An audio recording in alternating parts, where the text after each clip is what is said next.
الحمد لله وكفى والصلاة والسلام على سيد الرسل وخاتم الأنبياء سيدنا وحبيبنا محمد المصطفى وعلى آله المجتبى وأصحابه النجبى.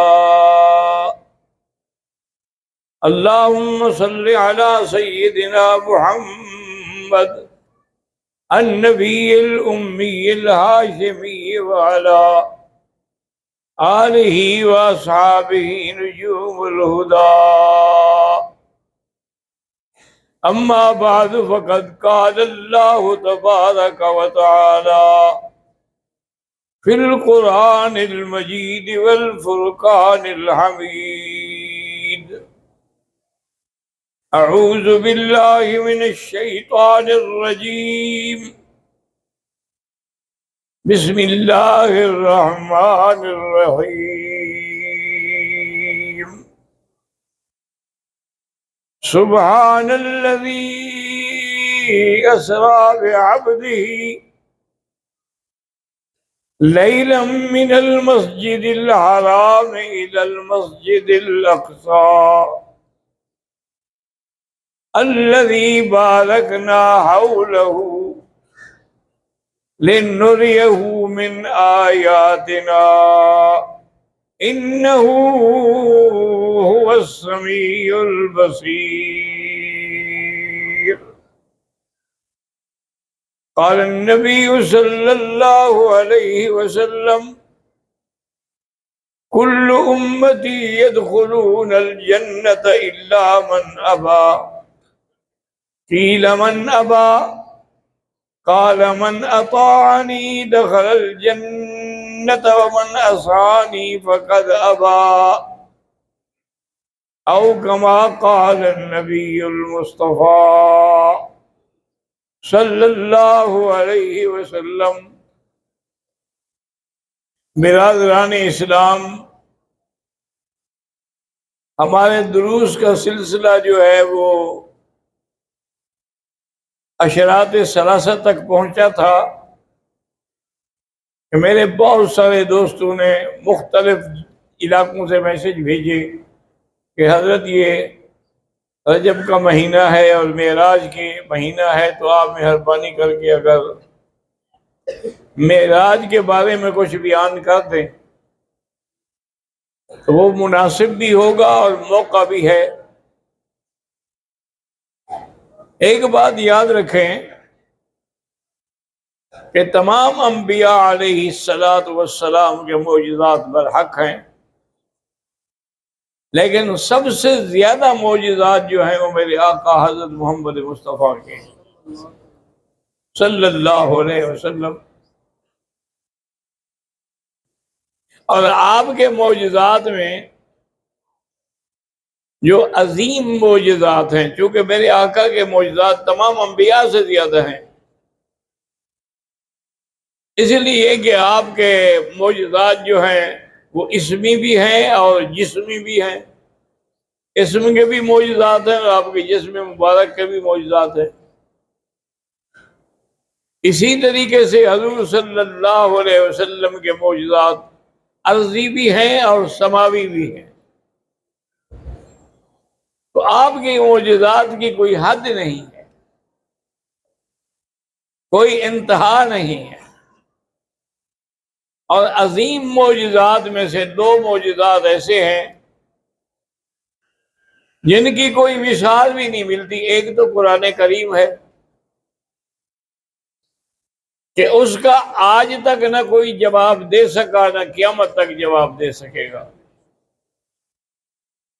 اللہ نے خود فرما دیا ہے کہ إِن لَّمْ تَفْعَلُوا وَلَن تَفْعَلُوا، تم آج تک بھی اللہ کے قرآن کے مقابلے پر ایک آیت نہیں بنا سکے، اور اسی طرح قیامت تک بھی نہیں بنا سکو گے۔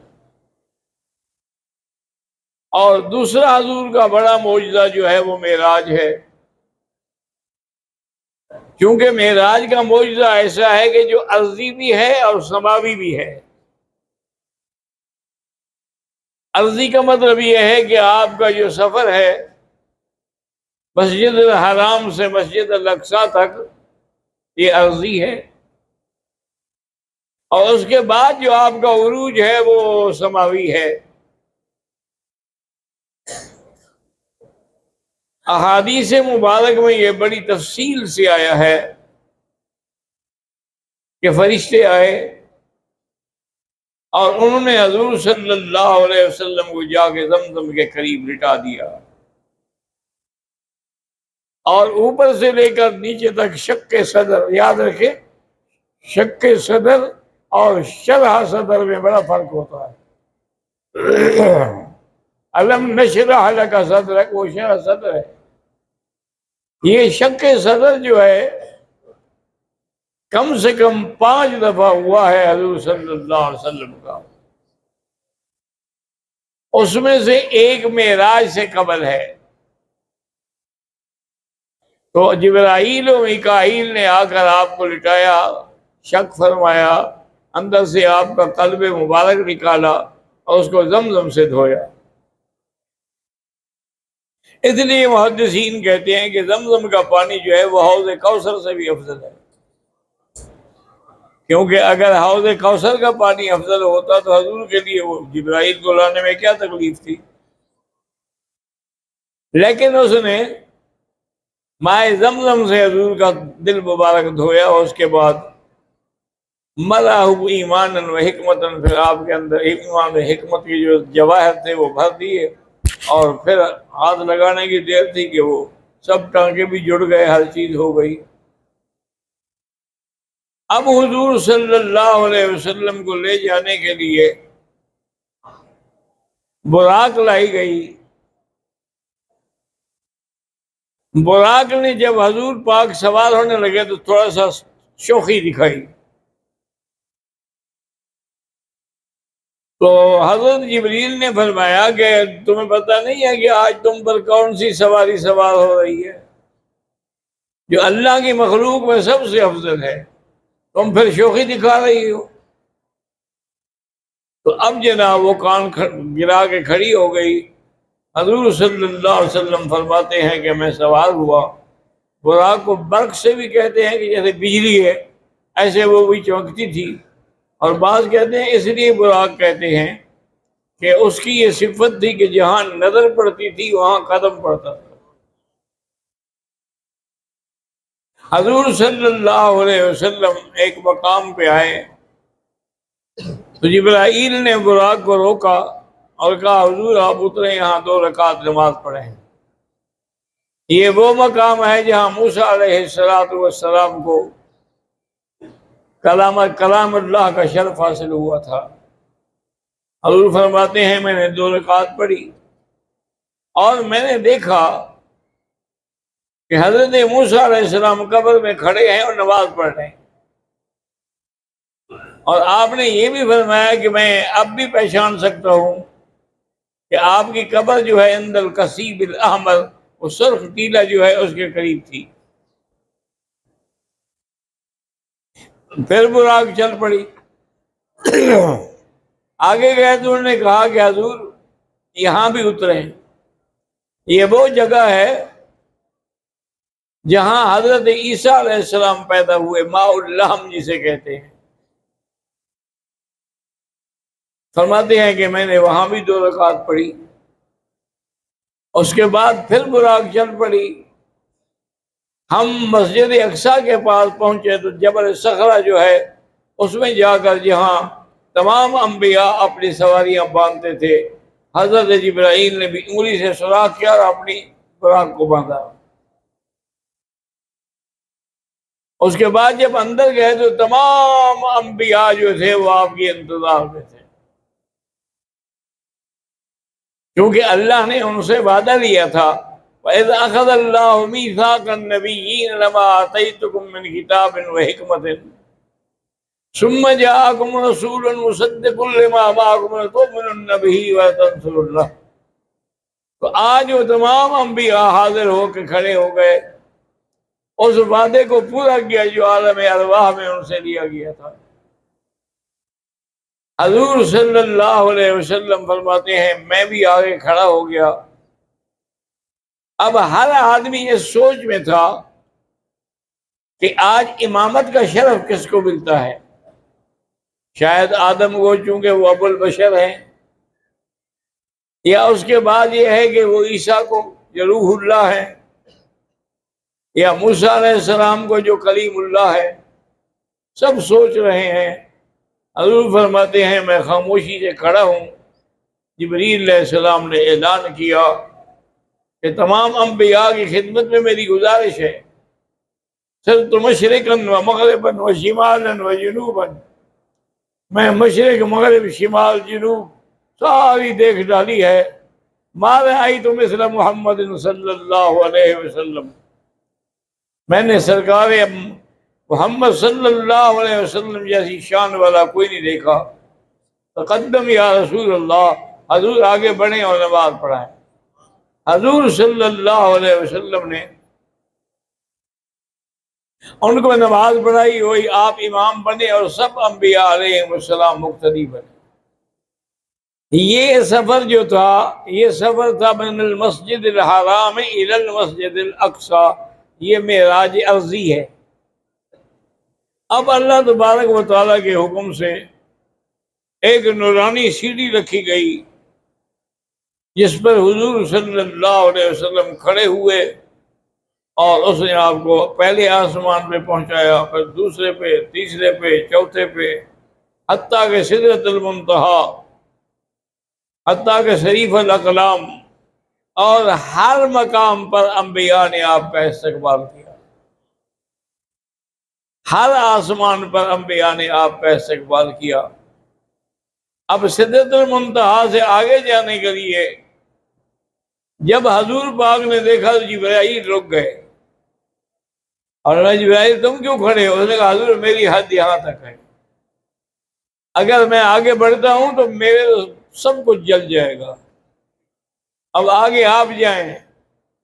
حضور صلی اللہ علیہ وسلم فرماتے ہیں کہ پھر رف لایا گیا جس پہ میں کھڑا ہو گیا، اور اس نے مجھے عرش کے نیچے، تحت ظل العرش، عرش کے نیچے اللہ کے قریب پہنچا دیا۔ اللہ نے حکم دیا ادنو یا محمد، اور قریب ہو جاؤ۔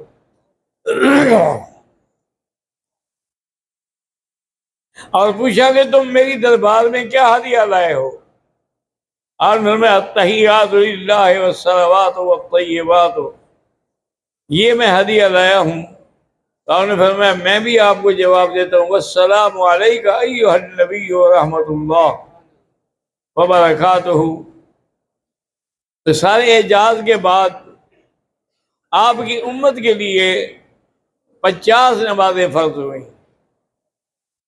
اب حضرت موسیٰ علیہ السلام جب واپس آئے تو حضرت موسیٰ علیہ حضور واپس آئے تو حضرت موسیٰ علیہ السلام سے نکاح ہوا۔ ان سے فرمایا کہ ابھی اللہ نے میری امت پہ 50 نمازیں فرض کی ہیں۔ انہوں نے کہا ارجع الی ربک، اللہ کی طرف پھر لوٹ جاؤ، فاسألہ التخفیف، اللہ سے تخفیف مانگو۔ میری امت 3 نمازیں نہیں پڑھتی تھی، آپ کی امت 50 نماز پڑھے گی۔ تو حضور صلی اللہ علیہ وسلم واپس گئے، اللہ نے 5 نمازیں معاف کر دی۔ پھر دوبارہ واپس گئے تو 5 معاف کر دی، آخر 5 بچ گئی۔ جب 5 رہ گئیں، اب بھی موسیٰ علیہ السلام نے کہا کہ واپس جاؤ۔ انہوں نے کہا نہیں، اب تو مجھے شرم آتی ہے، کتنی میں معافی مانگوں؟ اور اللہ نے یہ بھی فرما دیا کہ میرے نبی یہ نمازیں 5 ہیں لیکن لکھیں گے ہم 50، کیونکہ من جاء بالحسنۃ فلہ عشر امثالھا، ایک بار 10 ملتے ہیں تو آپ کی امت بھی 5 پڑھے گی لیکن 50 لکھا جائے گا۔ اب بعض علماء نے ایک نقطہ بیان کیا ہے کہ بھی اللہ تبارک و تعالیٰ اگر چاہتے تو پہلی دفعہ ہی ساری معاف کر دیتے۔ جب حضور معافی مانگنے گئے تھے تو آپ معاف کر دیتے، لیکن ایک دفعہ گئے پھر گئے تاکہ اللہ کے پیغمبر اللہ چاہتے تھے کہ میرے پیغمبر کو یہ 5 دفعہ معراج ہو جائے، صرف ایک معراج نہ ہو بلکہ 5 دفعہ معراج ہو جائے، جتنی دفعہ آئیں گے اتنی دفعہ معراج تصور ہوگا۔ اب حضور صلی اللہ علیہ وسلم واپس تشریف لے آئے، اللہ تبارک و تعالیٰ کے حکم کے مطابق آپ نے آسمان سے اسی سیڑھی سے آپ کو اتارا گیا، اور اتارنے کے بعد پھر آپ کو براق پہ سوار کیا گیا، اور اس کے بعد جو ہے آپ کو مکہ مکرمہ پہنچایا گیا۔ اب حضور صلی اللہ علیہ وسلم نے جب یہ واقعہ پیش فرمایا تو کافر کو انہوں نے کہا یہ کیسے ممکن ہے؟ مسجد الحرام سے مسجد الاقصیٰ تک تو 1 مہینے کا سفر ہے، اور پھر ہر آسمان تک 500 سال کا سفر ہے، یہ کیسے ہے کہ ابھی رات بھی نہیں گزری اور معراج فرما کے آپ واپس بھی آ گئے؟ ابو جہل لعین نے آ کے حضرت ابو بکر سے کہا کہ دیکھا ہے آپ کے ساتھی نے کیا فرمایا ہے؟ میں کیا فرمایا؟ انہوں نے بتایا کہ یہ معراج بتایا۔ انہوں نے کہا اگر آپ نے فرمایا ہے تو صدق رسول اللہ، اللہ کے نبی نے سچ کہا ہے۔ اسی لیے ہے کہ والذی جاء بالصدق وصدق بہ، جاء بالصدق سے مراد حضور ہے، اور صدق بہ سے مراد حضرت ابو بکر ہے۔ اب حضور پاک آئے، آپ فرماتے ہیں کہ میں حتیم میں بیٹھا ہوں کہ کافروں کے سارے بڑے بڑے اکٹھے ہو گئے۔ انہوں نے کہا حضور چلو آسمان کی باتیں تو ہم نہیں پوچھ سکتے، اگر آپ کو واقعی معراج ہوا ہے تو آپ ہمیں بتائیں کہ مسجد اقصیٰ کے کتنے دروازے ہیں اور اس کا کون سا دروازہ کس طرف ہے؟ حضور نے فرمایا اللہ کے بندے میں وہاں نماز پڑھنے گیا تھا کہ دروازے گرنے گیا تھا؟ انہوں نے کہا اس کا مطلب ہے کہ پھر آپ نہیں گئے۔ اللہ تبارک و تعالیٰ نے، حضور فرماتے کرب تو قربتاً، مجھے بڑی پریشانی ہوئی، لیکن اللہ نے فوراً اٹھا کے مسجد اقصیٰ کا نقشہ میرے سامنے کر دیا کہ اب جو پوچھیں دیکھتے جائیں اور بتاتے جائیں۔ وہ سوال کرتے گئے، حضور پاک صلی اللہ علیہ وسلم دیکھ کے ان کو جواب دیتے گئے۔ اب تو ان کے پلے میں کچھ نہیں رہا، کیونکہ جب ہر بات حضور نے سچی کر دی، اب ان کو ایک بہانہ ملا کہ اچھا ایسا کرتے ہیں آپ 1-2 دن ہمیں مہلت دیں، پھر سوچیں گے ہم اسلام لانے کے لیے کہ باہر سے جو لوگ آئیں گے ان سے ہم پوچھیں گے بھی تم نے کیا دیکھا۔ اسی طرح سے وہ ساری تصدیقات ہونے کے باوجود بھی ان کے مقدر میں چونکہ اسلام نہیں تھا وہ اسلام نہیں لے آئے، جن کے مقدر میں اسلام تھا وہ اسلام لے آئے۔ اللہ تبارک و تعالی ہمیں حضور پاک کی سنت اور نقش قدم پہ چلائے، اور اللہ تبارک و تعالی ہمیں حضور کی محبت، حضور کا مقام عظمت نصیب فرمائے۔ وما علینا الا البلاغ۔